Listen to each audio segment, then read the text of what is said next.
Good morning everybody, welcome into Spirit of Life Alchemy. Today is Friday the 17th of May 2024, I nearly said 2023, 2024, and this is your morning message tarot reading. So we have some astrology for today. We have the moon in Virgo all day. It's going to form an opposition to Saturn in Pisces, and then a trine, an earth trine, first of all to Venus, and then to Uranus, and we have Mercury newly in Taurus making a square to Pluto in Aquarius. So the message for today: slow down and pause to make intuitive breakthroughs around love, around money, around your values, all the Venus themes. Conversations could get deep and curiously intense with that square between Mercury and Pluto. Okay, it could be challenging. So let's do some cards and see what the cards want to tell us for today. So we're going to use the Wisdom of the Oracle deck, and I'm going to use the Wild Unknown deck. Voice sounds a bit croaky, doesn't it? Okay, so let's see. What do we need to know for Friday the 17th of May 2024? Messages from Spirit, please, for the collective. What help, advice, support and guidance can Spirit give the collective to help us navigate these energies for our highest and greatest good?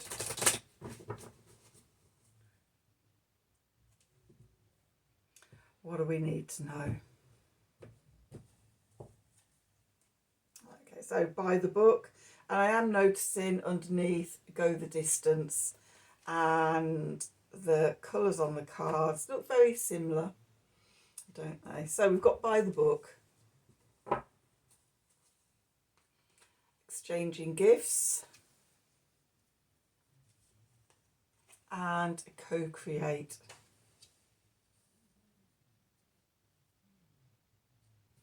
Okay, so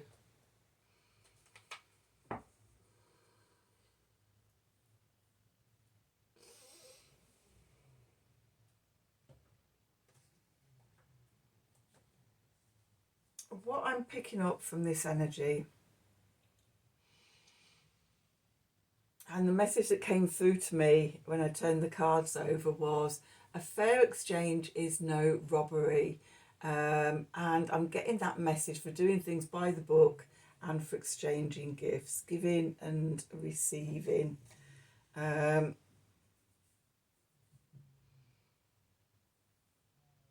fairness and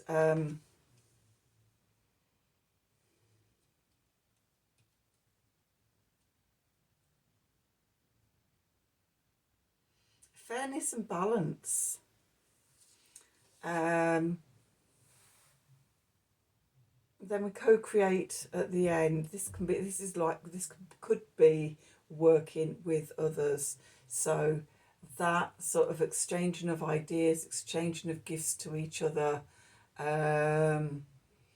doing things step by step. Excuse me, especially because we've got the moon in Virgo, doing it by the book, step by step, making a plan.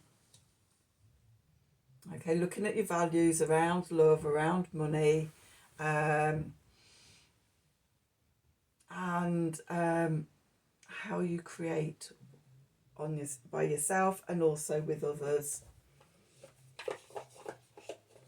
Let's do some tarot and add to see what the cards add to this story. Okay, so let's see, what do we need to know for Friday the 17th of May 2024?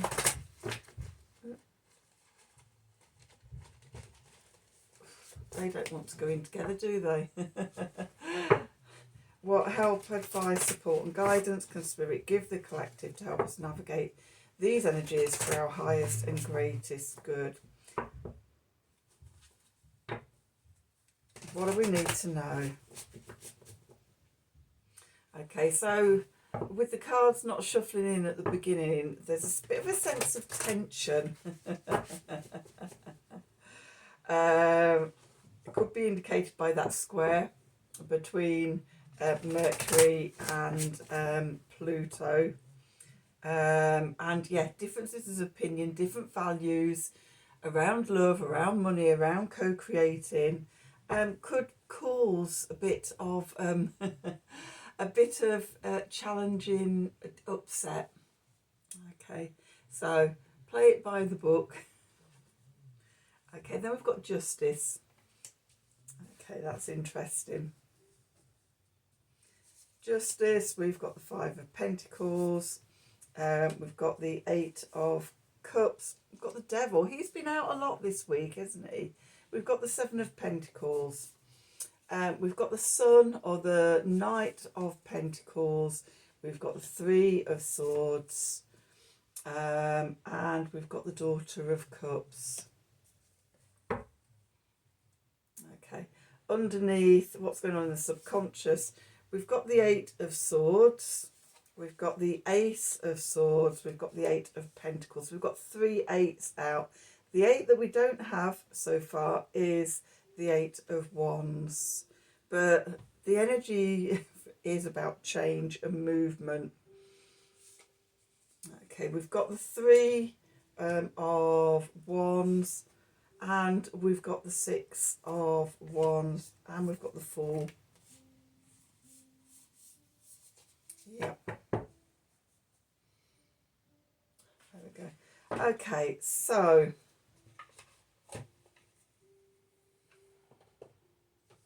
where we find ourselves, we've got this Justice card, and this has taken me back to a feeling I was having when I looked at the Oracle cards, that by the book and exchanging gifts. And I got this sense, well, the words that jumped into my head, as I said before, was a fair exchange is no robbery. But there was a sense of fairness and balance. And then with the Justice card here, what I'm getting is black and white, no shades of grey. Okay. And we've got the Sword of Truth down the middle. In the subconscious, we've got the Ace of Swords coming out.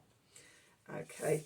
So what I'm noticing also is in the Ace of Swords, the sword is pointing upwards. So it's energy rising up from the root up to the crown. With Justice, we've got the sword hanging downwards. So it's coming down from above. And then that takes me to the co-creation card. So, excuse me. So co-creating with source, with the universe, with divine, is we're open and we're receptive at the crown chakra to receiving in, and then sort of we are given the vision, the idea, the inspiration, the image of what it is. And then the energy comes down, it with each chakra it slows and becomes more dense, so that by the time it gets down to the root chakra, it's at a low enough vibration and density that it's something that can be manifested out into the world.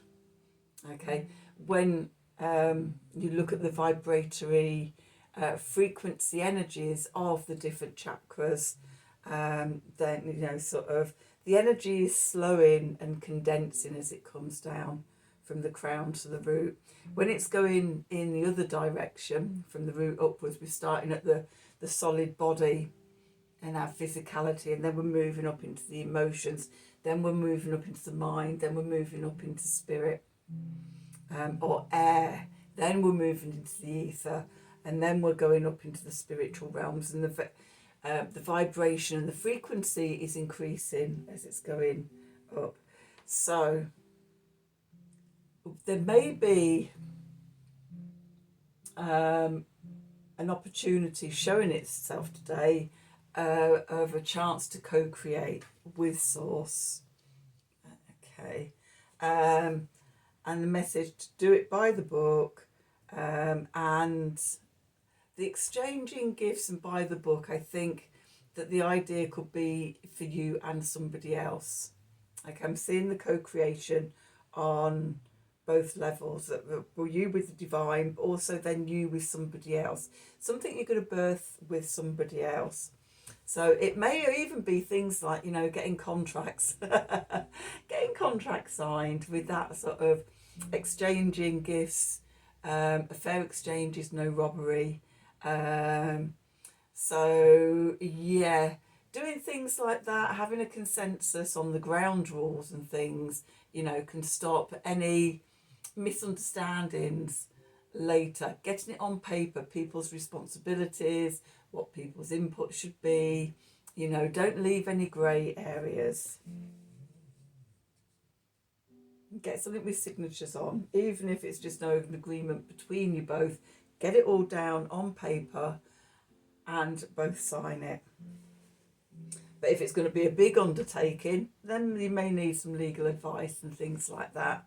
The other thing I got with the Justice card coming out in the middle was that we're in the Virgo energy, and I'm presuming tomorrow we'll be moving, the moon will be moving into Libra. Yes, Saturday the 18th. Okay, moon moves into Libra. What sort of time? God, I have to put my glasses on. Everything's small writing and everything these days. My old postmenopausal eyes. In the UK, 11:22. Okay, so, you know, synchronicity in numbers and things doubling up. Yes, this energy. Oh, we've got quite a nice energetic day tomorrow. So yes, that shift of energy as well, from Virgo to Libra. Okay, so the energy that's leaving, that's moving away, it's fading, and also how we got here.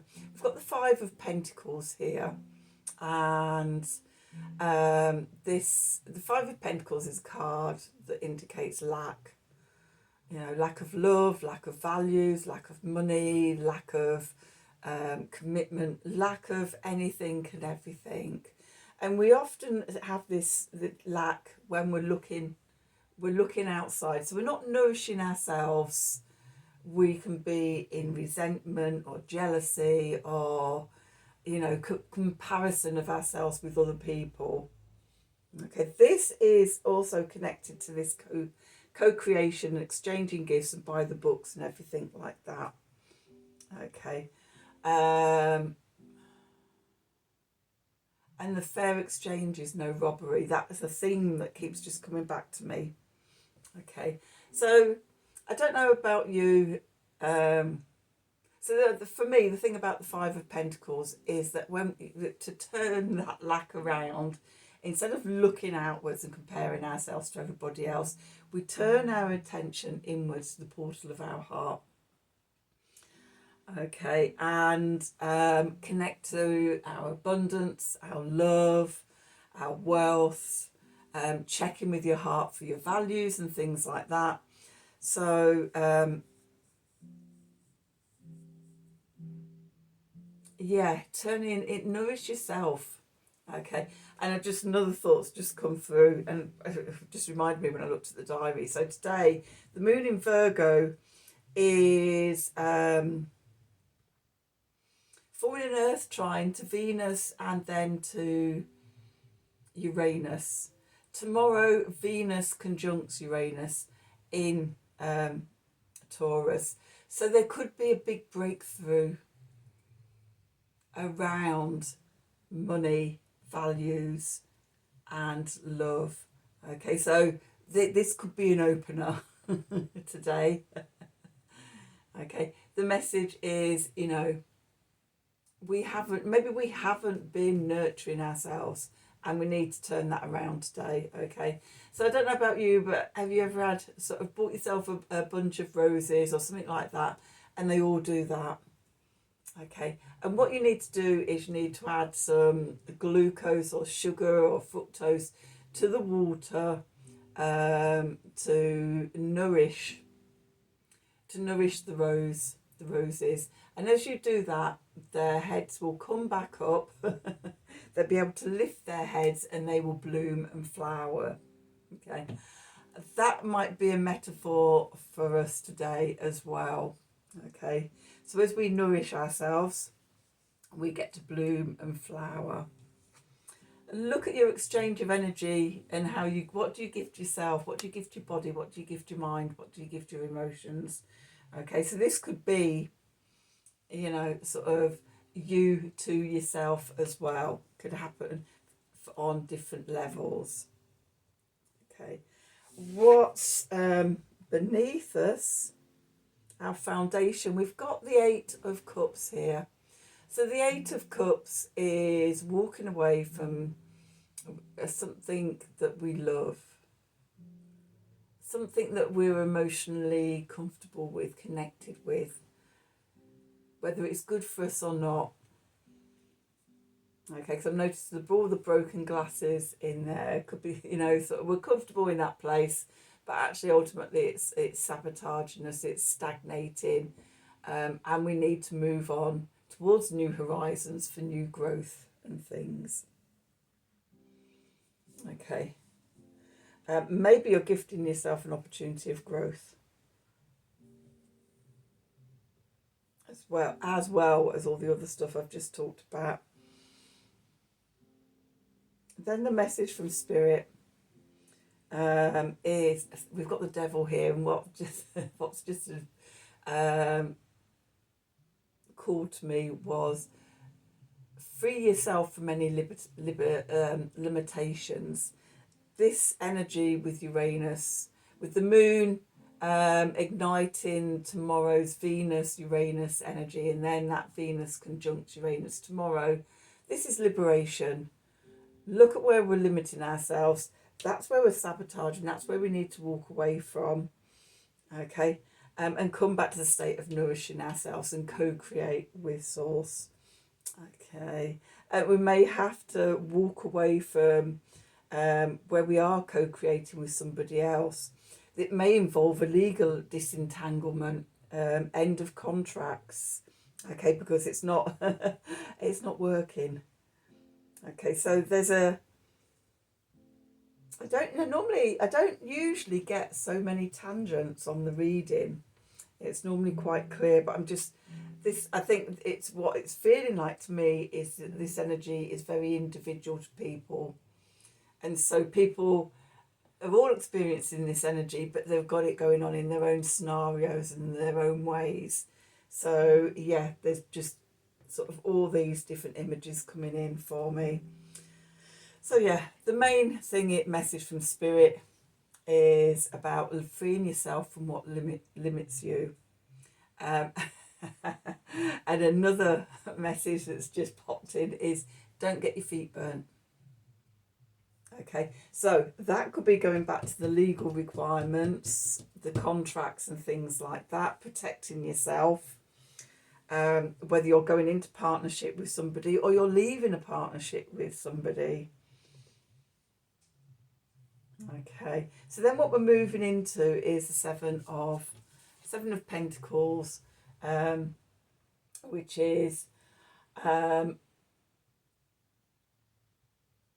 patience, which is my usual meaning for it, but with the rest of the reading, you may be having to step back, look at a situation, seeing how much you've put into something, and is it time to call it quits and walk away? Okay, that's the contemplation. Looking at it, maybe, sometimes when we've invested so much in something, it feels like, oh my God, if I give up now, I've wasted all that time, all that money, all that love, all that whatever, and we stay with something longer than we should do. So yeah, I've just got the clash. Is it, yes, the clash? Should I stay or should I go? So only you will know that. Okay, maybe the relationship isn't nourishing you anymore. Okay, maybe all you need to do is come back and start nourishing yourself, this is feeling like it's connecting into yesterday's reading. Start off by nourishing yourself. Oftentimes when we see, where things haven't been good, we see like things haven't been good in a relationship, and it could be a a dynamic thing that's out of balance. Okay, the important thing is when you take your power back for yourself instead of giving it away. Okay, so that exchanging gifts again could go to that. The power dynamics in a relationship. Are you the giver and they're the receiver and you get very little back? Is it a fair exchange? Okay, even if it's not 50-50, if it like sort of moves sort of between each partner, whether it's a romantic partnership, a business partnership, friendships or whatever, but is there a balance? So, that the scales move and you're each supporting each other at different times. It doesn't always have to be there, but knowing that sort of, you're both, stand up for each other and things like that, and be there when the other person needs support. Okay, or is it all one way where one person's giving 80 or 90% of everything and the other person's giving very little? Okay, and how do you bring that back into balance or harmony? Okay, so you get a really nice movement between the sides. Okay, again, only you will know. The key is taking back your power and nourishing yourself, because often that will be the thing that proves whether the relationship or the partnership is worth keeping. Okay, so as you take back, does the other person step up? Okay, and if it brings the partnership back into balance and new dynamics and things like that, and it's working, that could be a keeper. If when you stop the giving or reduce the giving and take the power back for yourself, then the other person doesn't step up, or it's feeling that they're resenting you, or they're sort of wanting to know what's gone on and why you're not pouring your power into them anymore, that could be a sign to walk away.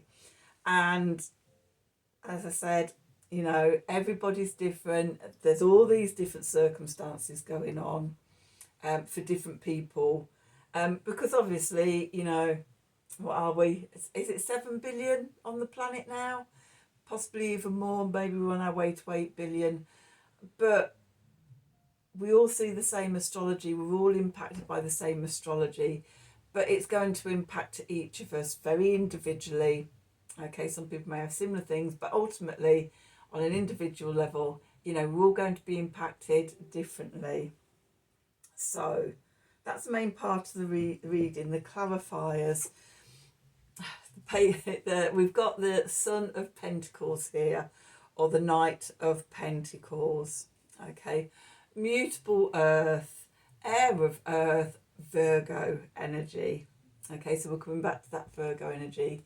Virgo energy is about self-care, daily devotions, both to ourselves as well as to source and spirit and things like that, because that's part of what sustains us. Okay, but self-care, how do you nurture yourself? How do you take care of yourself, nourish yourself on a day-to-day basis? Or are you all giving in service of other people, and actually your cup's running dry, and you're really suffering and getting exhausted? So that's where we're starting.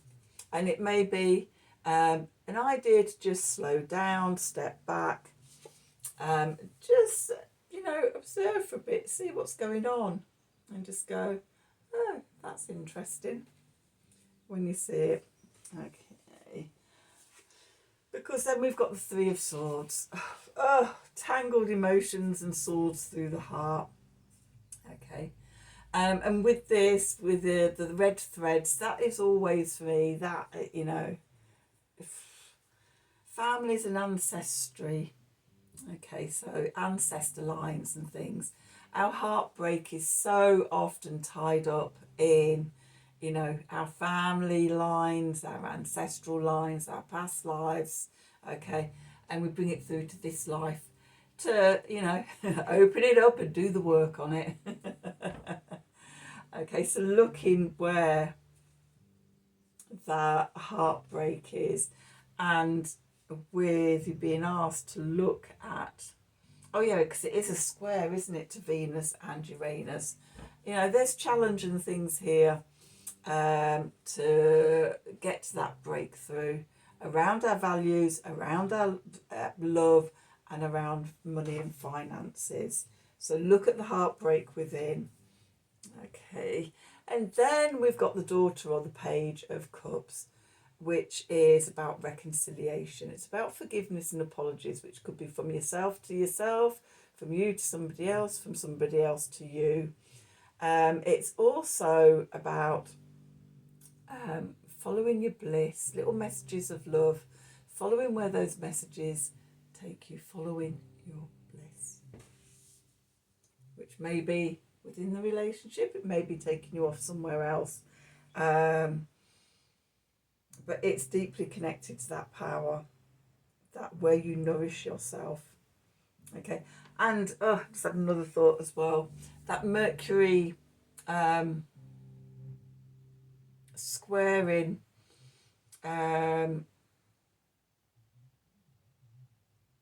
Pluto. So Mercury's been doing all his stuff in Aries, and he's now on Wednesday just landed into Taurus, and the first thing he does is have that square to Pluto.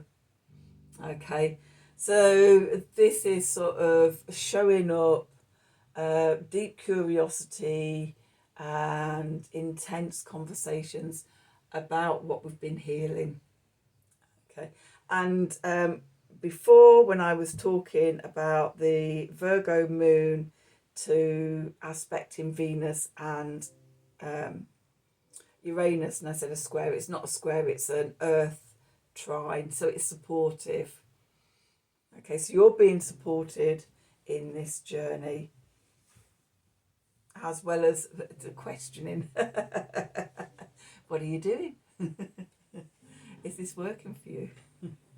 Okay, so yeah, this is taking us back and putting a spotlight onto the soul level transformations we were working on during that Mercury retrograde in Aries. So let's dive into the subconscious, what's going on there. So we start off with this Eight of Swords. We're in a chrysalis stage, okay, which for me is about this last couple of months and how we've transformed. You know, back in March, we were there, the little caterpillar, happily, ignorantly munching our way through the leaves of life. Yum, yum, yum, yum, yum, yum, yum, yum, yum, yum, yum, yum, yum. Then we hit eclipse season and Mercury retrograde and the Scorpio full moon and the Jupiter-Uranus conjunction. And through all of that, we've been in a chrysalis, transforming, dissolving and turning to goo, who we used to be, and then reforming ourselves into the butterfly we're about to become. Okay, so that's where we've been. And we've probably had some epiphanies and things like that going on. At least the one may have been subtle, may have been right there in your face, but you've probably been through one. Okay, and it's probably sparked a lot of work for you. The Eight of Pentacles here, this spider in the centre of its web, as we felt the vibrations of epiphanies coming in, you know, we've been busy weaving the new life. Okay, and looking through the portal of all this energy to the bright, blissful future that we want to step into and want to manifest, the Three of Wands. Okay, looking at sort of the intentions we're setting, who we want to be, where we want to be going, what we want our life to look like at the other side of all this. The 3 doubles up to the 6, and we're transformed into the butterfly, and we move into victory. Okay, that's what's at stake at the moment. And in that victory is a rebirth, a new beginning. We have the 4 here. Okay. But, you know, sort of, we're not born into fully fledged, you know, we've got a baby duckling or something here. And it just reminded me, it's like a metaphor for the butterfly. That the butterfly, when it emerges from the cocoon, the chrysalis, it needs to sort of, you know, wait on a branch for a while and let its wings unfurl and dry off, and the blood supply to go through to the wings and strengthen it, and to just build its strength before it can actually take off and fly. Okay, so that for me is represented in the Fool card, that we may, not sure where I am, but I'm here. And I think this energy goes all the way to the full moon on next Wednesday or Thursday. Let's just have a look in the diary. Next Thursday, the full moon in Sagittarius, which is when we'll be ready to take off and fly. So let's just have an Art of the Sacred Wheel card, just to sum up this reading.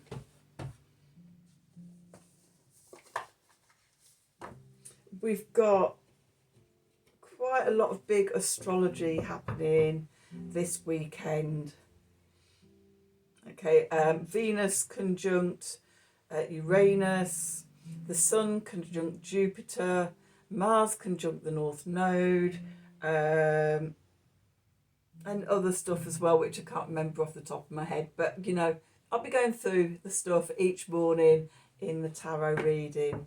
But yeah, it's like, in fact, all the way through to the new moon in Gemini. Because I've just been having a look this morning in the moon diary, and sort of it's my birthday just before the new moon in Gemini, and it's like, oh, we've got a lot of transformation going on before your next birthday. And yeah, it's like, so I go new moon to new moon, and so I'm looking at it like this is what's sort of increasing the waxing energy and sort of grounding in the Taurus energy and everything, and we get to this crescendo, and then sort of a couple of weeks, and right at the end is my birthday, and we've got a Venus star point, which I'll talk about more when we get near it. And I was just having a look, it's like, oh my god, oh my god, oh my god, oh my god, oh my god, you know, sort of Mars in Aries, he's going to be conjuncting all the planets that Mercury has just been sort of conjuncting during his retrograde, making all the aspects that the Sun, Venus and Mercury have been making through Aries before he lands in Taurus. I think it's the 9th of June. Okay, and then he's going to have that square to Pluto as well. So right through till then, there's a lot of stuff going on. There's a lot of transformation still unfolding as a result of the eclipses and the retrograde and things. So yeah, I think after that it sort of settles down for a little bit in intensity. Everything will be past Aries. Still, while Mars is in Taurus, then, you know, he's going to be making those aspects. But things like Jupiter will be moved on into Gemini by then. So, you know, things will be more spaced out. The crescendo will have passed. I think I haven't looked further ahead of that. I just know it's like, oh my God, here we go. It's not as intense as it has been. and there's an opportunity sort of to be grounding, more and more grounding in our energy and embodying what we've been through. But then sort of Mars is coming through as the guardian at the back, sort of just making sure, right, we've had the Sun, we've had Mercury, we've had Venus hitting these points. Now Mars is bringing in the action points for those aspects. So I don't know when when Mars gets to Gemini. But yes, the energy is slowly going through June, calming down. We will have peaked with the intense energies. So anyway, back to the reading, and let's just see, what do we need to know for Friday the 17th of May 2024. Messages from Spirit, please, for the collective. What help, advice, support and guidance can Spirit give the collective to help us navigate these energies for our highest and greatest good? Okay, what do we need to know?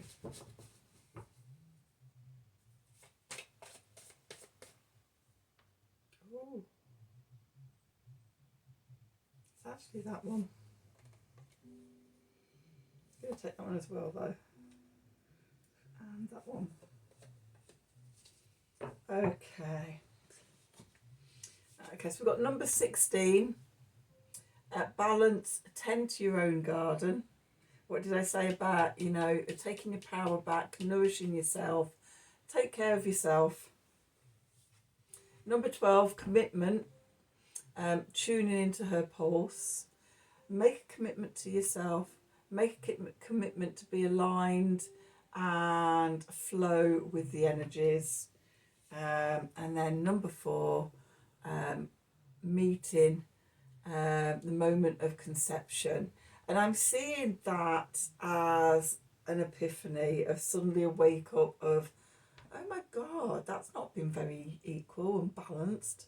And that then is the wave that brings change. So that's your reading for today. I hope you've enjoyed it. I hope it's resonated for you. If it has, as always, please do like, share, subscribe to the channel. Click on the wiggly bell, wherever that is, down there somewhere, last time I looked, for notifications when I'm releasing readings. If you'd like a personal reading from me, then email me at the email address below the video in the descriptions box. Have a wonderful day, and until tomorrow, from the bottom of my heart, in deep love and gratitude, thank you for watching.